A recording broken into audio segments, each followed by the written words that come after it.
Hey, Bastish B up for 64K and welcome to another episode of New Retro. Okay, so today's episode of New Retro is going to kind of be a follow-up to the previous episode.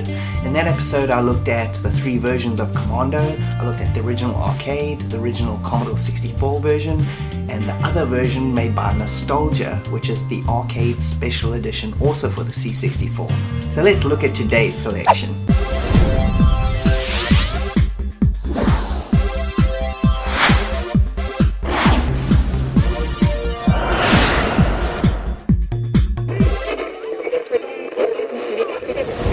Okay, so let's first have a look at the inspiration behind everything, the original Ghosts and Goblins arcade game, and then we'll segue straight into the original C64 version. Ghosts and Goblins jumped its way into the arcades in 1985 by Capcom. As we saw in the previous episode, Tokuro Fujiwara, who was Capcom's golden child at the time, was responsible for this gem as well. It was released in the same year as Commando. He originally started at Konami before he defected to Capcom and directed and produced around 60 games for them, including Strada, DuckTales, and Sweet Home. Ghosts and Goblins was a tough-as-nails platformer, with you controlling Arthur, a knight out to rescue his girlfriend from Satan. So a nice little innocent story all round. The game has you running around, jumping and avoiding death, which comes at you relentlessly. You're able to pick up different weapons which aid you in your quest, but your real weapon, in the arcade version at least, is the amount of quarters that you just happen to have in your pocket at the time. 8 levels of humiliation await you in this gorgeous 2D platformer, with excellent music soundtrack by Oyako Mori, who also did memorable work on Capcom's 1942.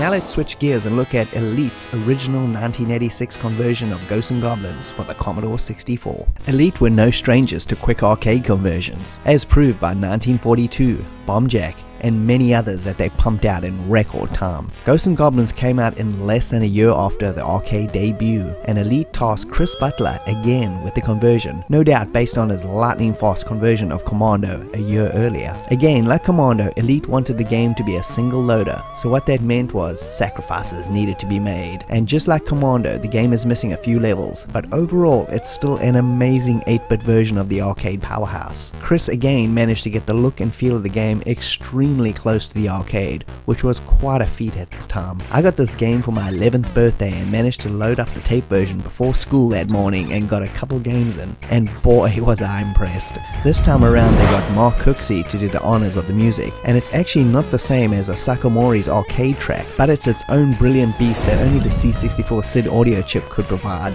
Fantastic stuff. Considering the fact that this game was a single loader, it manages to pack a lot of game into a small amount of memory, and is definitely one of the top 10 C64 arcade conversions that every Commodore 64 owner should play. Okay, now let's look at the new revamped version of Ghosts and Goblins by Nostalgia. Nostalgia did it again with this 2015 redo of the Elite original Commodore 64 version, dubbed the Ghosts and Goblins Arcade. Just like their redo of Commando, the attention to detail is amazing, from the new title screen which adds all the missing details from the arcade back, graphical enhancements on every level, all 8 arcade levels are now included, new music for every stage, and the original arcade intro has been recreated. And with Nostalgia being a cracking group, you now have a full page of cheats to activate before playing, which with this game you may actually need. I really love that they included many of the monsters and bosses missing from the original, and it makes the game way harder, but it also makes the game feel complete, and for that I applaud them. Here's hoping that they'll tackle Elite's mediocre 1942 conversion next, and maybe give it the conversion it actually deserved. Overall though, Nostalgia did an amazing job on the graphics, and adding new music to each level is really nice. Even though the tracks aren't as memorable as Mark Cooksey's original theme, there is a lot of them, and the variation is really appreciated. Check out Ghosts and Goblins Arcade on your C64 or your C64 Mini. It's another 8-bit gem that is begging for a playthrough. Okay, that was some really excellent conversions and redos there. So if you want to find out where to get the original Ghosts and Goblins arcade game, it's available on all these compilations, it's available everywhere, it's a very easy game to find, the original arcade version. So many Capcom compilations have it.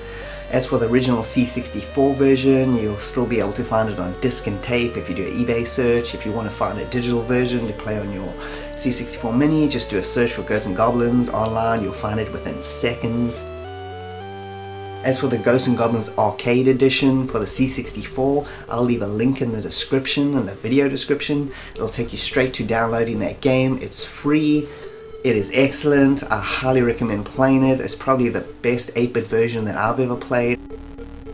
You can also have a look at my previous episode of New Retro where I had a look at the Commodore Arcade Special Edition, also by Nostalgia. It's very cool. And thanks for joining me, BastishB at 64K. If you can like and subscribe, that would be greatly appreciated, and I'll see you next time. Cheers.